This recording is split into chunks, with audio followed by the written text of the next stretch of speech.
సమంత మళ్లీ పెళ్లి చేసుకున్నారు. సోషల్ మీడియాలో అధికారికంగా ప్రకటించారు. సమంత కొన్నాళ్లుగా రిలేషన్లో ఉన్న రాజ్ నెడమూరును ఇవాళ ఉదయం కోయంబత్తూరులో పెళ్లి చేసుకున్నారామె. ఈషా యోగా సెంటర్లోని లింగ భైరవి ఆలయంలో వీరి వివాహం జరిగింది. అతి కొద్ది మంది సన్నిహితుల సమక్షంలో ఇద్దరి వివాహం జరిగింది.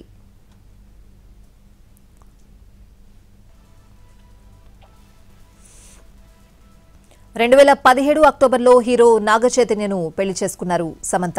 2021 అక్టోబర్లో ఇద్దరు విడాకులు తీసుకున్నారు. విడాకులు తీసుకున్న తర్వాత రాజ్ నెడమూరుకు దగ్గరయ్యారు Samantha. Raj Nidimoru family man web series కు నిర్మాత, దర్శకుడు కూడా. రాజ్ డీకేకు సంయుక్తంగా తెరకెక్కించిన the family man series season 2, Citadel, honey బనీలో సమంత నటించారు. ఆయా ప్రాజెక్టుల కోసం వర్క్ చేస్తున్న సమయంలోనే రాజ్తో సమంతకు పరిచయం ఏర్పడింది. ఇటీవల సమంత నిర్మించిన శుభం చిత్రానికి రాజ్ క్రియేటివ్ ప్రొడ్యూసర్గా ఉన్నారు. వీరిద్దరూ డేటింగ్లో ఉన్నట్లు వార్తలు వచ్చినప్పటికీ అధికారికంగా ఎక్కడా ధృవీకరించలేదు. వెకేషన్లో భాగంగా సమంత ఎక్కడికి వెళ్లినా రాజ్ కూడా ఆమె వెంటే ఉండేవారు. ఇప్పుడు 3 ముళ్లతో ఆ ఊహాగానాలకు చెక్ పెట్టారు.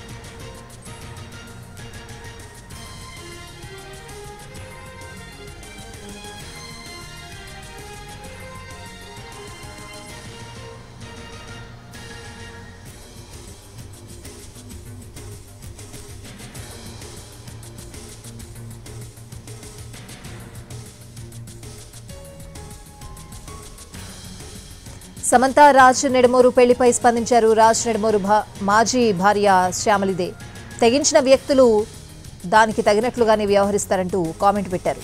2015లో శ్యామలిదేను వివాహం చేసుకున్నారు రాజ్ నెడమూరు.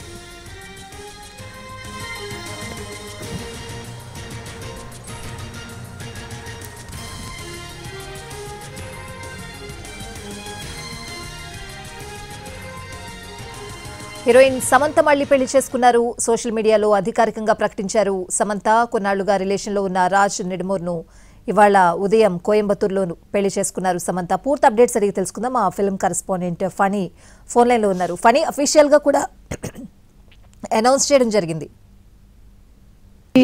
సమంత తన ఇన్స్టాగ్రామ్లో ఒక 5 ఫోటోలు పోస్ట్ చేయడం జరిగింది.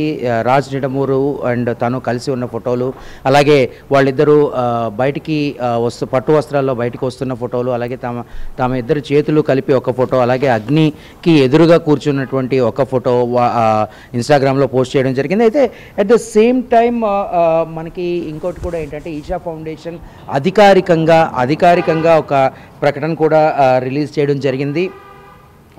మనం చూసినట్లయితే ఇవాళ ఉదయం ఈషా ఫౌండేషన్లో ఉన్నటువంటి లింగ భారతి ఆలయంలోని వాళ్ళు యోగిక సాంప్రదాయం ప్రకారం ఒక భూత శుద్ధి వివాహం అనేటువంటిది చేసుకోవడం జరిగింది. ఏంటంటే భావోద్వేగాలకు అలాగే భావబంధాలకు అతీతంగా ఒక దంపతుల మధ్య ఒక లోతైనటువంటి అనుబంధం ఏర్పడడానికి ఈ వివాహం అనేటువంటిది జరుపుతారని కూడా ఈషా ఫౌండేషన్ మనకి పంపించినటువంటి దాంట్లో మనకు కనబడతా ఉంది. ఇప్పుడు మనం స్క్రీన్ మీద కూడా చూడొచ్చు. ఈషా ఫౌండేషన్ వాళ్ళు డెలివర్ చేసినటువంటి విధానం, వాళ్ళ తాలూకా ఏదైతే ఉందో వాళ్ళ వివాహానికి తాము అందరం కూడా శుభాకాంక్షలు తెలుపుతున్నామని చెప్పడంతో పాటు వాళ్ళ వివాహ తాలూకా విశిష్టతను కూడా వాళ్ళు చెప్పడం జరిగింది. అలాగే సద్గురు చేతుల మీదుగా ఆలయం స్థాపన జరిగింది. సో ఆయన ఆశీర్వాదాలు అలాగే జగన్మాత ఆశీర్వాదం కూడా ఆ దంపతుల మీద ఉంటుంది అని చెప్పేసి వాళ్ళు కూడా అనౌన్స్ చేయడం జరిగింది. సో అఫీషియల్గా మొత్తం వాళ్ళిద్దరి వివాహం చాలా తక్కువ మంది సన్నిహితుల మధ్య జరిగింది అనేటువంటి ప్రకటన ఏదైతే ఉందో అది ఈషా ఫౌండేషన్ నుంచి వచ్చింది. బట్ సమంత మాత్రం తమ తాలూకా పెళ్లి ఫోటోల్ని కొద్దిగా ఉన్నటువంటి పెళ్లి ఫోటోలను మాత్రం ఇన్స్టాగ్రామ్లో షేర్ చేయడం జరిగింది. మరికొన్ని సేపటి తర్వాత వీడియోను కూడా షేర్ చేసే అవకాశం మనకు కనబడుతూ ఉంది. తన ఎక్స్లో కానీ అలాగే ఇన్స్టాగ్రామ్లో కానీ సమంత మాత్రమే అధికారికంగా మొత్తం అన్నిటిని విడుదల చేయబోతున్నట్టు కూడా మనకి తెలుస్తూ ఉంది. స్వాతి, అంటే ఈషా ఫౌండేషన్ నుంచి అధికారిక ప్రకటన వచ్చింది. సమంత కేవలం ఫోటోలు మాత్రమే షేర్ చేశారు ఇన్స్టాగ్రామ్లో. ఆ ఫోటోలు కూడా ఇన్స్టాగ్రామ్లో చూసాం.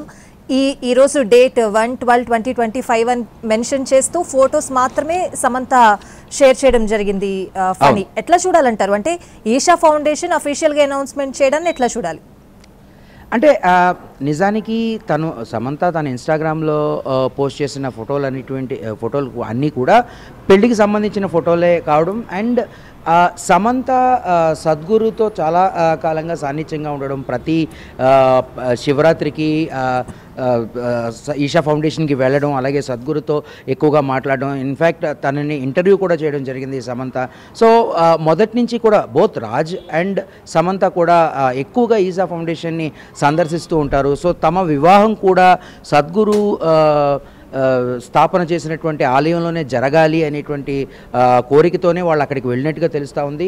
సో అక్కడ జరిగినటువంటి ఆ వివాహానికి సంబంధించి ముందుగా ఈషా ఫౌండేషన్ తమ అధికారిక ప్రకటన ద్వారా వెల్లడిస్తేనే బాగుంటుందని చెప్పేసి ఆ ప్రకటన ఇవ్వడం జరిగింది. అలాగే at the same time Samantha తమ వెడ్డింగ్ ఫొటోస్ ఏవైతే ఉన్నాయో వాటిలన్నింటినీ కూడా తన ఇన్స్టాగ్రామ్లో పోస్ట్ చేయడం జరిగింది. అలాగే మరి కొద్దిసేపటి తర్వాత కొన్ని వీడియోల్ని కూడా తను పోస్ట్ చేయబోతుంది అని తన సన్నిహిత వర్గాల ద్వారా మనకు తెలిసింది. సో ప్రస్తుతానికైతే మన దగ్గర ఉన్నటువంటి ఇన్ఫర్మేషన్ ఇదే అని చెప్పాలి స్వాతి. అంటే ఫనీ అతి కొద్ది మంది సమక్షంలో ఎవరైతే దగ్గర బంధువులు ఉంటారో వాళ్ళ సమక్షంలో వీళ్ళ పెళ్లి జరిగింది అని మార్నింగ్ నుంచి చెప్తున్నాం. అసలు ఎవరెవరు ఉన్నారు అనే డీటెయిల్స్ ఏమైనా తెలిసాయా మ్యారేజ్ సందర్భంగా? నిజానికి అంటే మనం అది ఊహాగానమే తప్ప ఎగ్జాక్ట్గా అక్కడ ఎవరున్నారు అనేటువంటి విషయం మీద మాత్రం క్లారిటీ లేదు. కానీ డెఫినెట్గా మనం చెప్పొచ్చు సమంత కి చాలా క్లోజ్ అయినటువంటి సన్నిహితులు అంటే ఇక్కడ చూసుకున్నట్లయితే నందిని రెడ్డి కానీ, రాహుల్ రవీంద్ర కానీ, చిన్మయ్య కానీ, వెన్నెల్ కిషోర్ కానీ అని అందరూ చెప్తారు. At the same time Raj తాలూకా ఇప్పుడు రాజ్ డీకే కలిసి దర్శకత్వం కానీ ప్రొడ్యూస్గా చేయడం కానీ వాళ్ళిద్దరూ కలిసే చేస్తారు. సో అలాంటి తన తాలూకా కొద్దిమంది ఫ్రెండ్స్, అలాగే సమంతకి సంబంధించినటువంటి కొద్దిమంది ఫ్రెండ్స్, మరికొంతమంది కుటుంబ సభ్యుల మధ్య మాత్రమే ఈ వివాహం జరిగిందని మాత్రం మనకి ఉన్న ఇన్ఫర్మేషన్, మనకు తెలియవస్తున్న ఇన్ఫర్మేషన్. అయితే ఎగ్జాక్ట్గా ఎవరు ఉన్నారు, ఆ ఫొటోస్ ఏంటి అనేటువంటిది మాత్రం ఇప్పుడు రాబోయే గంటల్లో డెఫినెట్గా సన్నిహితులు ఎవరు అన్నది కూడా, ఆ ఫొటోస్ కూడా మనకి బయటకు వచ్చే అవకాశం మనకు కనబడుతూ ఉంది స్వాతి. అంటే ఫనీ విడాకుల తర్వాత సమంత లైఫ్ ఒకసారి చూసుకుంటే అన్ని ఒడిదుడుకులే అని చెప్పాలి. తన హెల్త్ ఇష్యూస్ కావచ్చు, సినిమాలు సరిగ్గా ఆడకపోవడం కావచ్చు. సో ఓవరాల్గా తన కెరియర్ని ఆఫ్టర్ విడాకులు అంటే డివోర్స్ తర్వాత ఎట్లా చూడాలంటారు?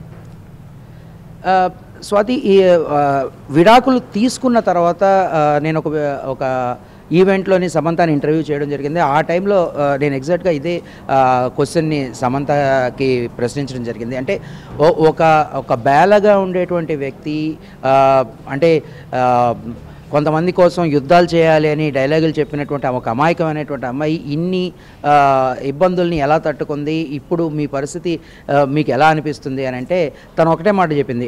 ఒకప్పుడు అంతా బాగున్నప్పుడు అన్నీ బాగుంటాయి, నాకు లైఫ్ చాలా స్మూత్గా వెళ్ళిపోతూ ఉంది, ఇంకా అంతా హ్యాపీ తప్ప ఇంకేమీ లేదు అనుకునేటువంటి టైంలో నాకు కష్టాలు వచ్చాయి. అట్ ద సేమ్ టైం హ్యాపీనెస్ని ఎలా అనుభవించానో ఈ కష్టాలని కూడా అలాగే ఫేస్ చేయాలి అనుకున్నాను, నన్ను నేనుగానే ఒక టఫ్ ఉమెన్గా మార్చుకున్నాను అని చెప్పి తను ఆన్సర్ చేయడం జరిగింది. సో ఆ రకంగానే తనకు అంటే నిజానికి ఆమెకి వచ్చినటువంటి సమస్య, ఆరోగ్య సమస్య మాత్రం చాలా పెద్దదైన సమస్యగా చెప్పాలి. దాన్ని కూడా తను చాలా ధైర్యంగా ఎదుర్కోవడం జరిగింది. ఆల్మోస్ట్ తన తాలూకా ఆరోగ్య సమస్యలన్నింటినీ ప్రస్తుతం ఆమె క్యూర్ అయిందనే చెప్పాలి. సో ఇప్పుడు అన్నిటిని మర్చిపోయి ఒక కొత్త జీవితాన్ని మొదలుపెట్టాలి అనుకునే రాజ్ నిడుమూర్తో తన సాన్నిహిత్యాన్ని కొనసాగించడం జరిగింది. ఈరోజు వాళ్ళిద్దరి మధ్య పెళ్లితో ఇద్దరు వైవాహికంగా కూడా ఏకమయ్యారని చెప్పాలి Swathi. Right Phani, thanks for the updates.